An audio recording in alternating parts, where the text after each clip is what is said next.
जेव्हा मनात नसतानाही अनपेक्षितपणे काहीतरी मिळते ना, तेव्हा एकतर आपल्या चांगल्या कर्माचे ते फळ असते, नसेल तर कुणाच्या तरी आशीर्वादाचे ते बळ असते. आयुष्याच्या पटलावरला यशस्वी राजा व्हायचं असेल तर आत्मविश्वास नावाचा वजीर कायम सोबत ठेवावा लागतो.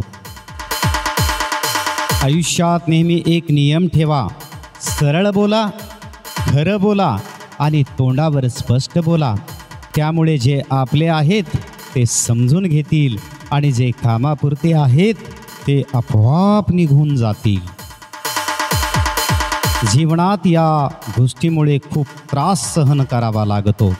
साधा स्वभाव, कमीपणा घेणे, जबाबदारी स्वीकारणे, चांगले गोड बोलणे, चांगल्या सवयी ठेवणे, चांगले विचार करणे, माणुसकी दाखवणे आणि सगळ्यात महत्त्वाचे म्हणजे आवडत्या व्यक्तीवर डोळे बंद करून विश्वास ठेवणे.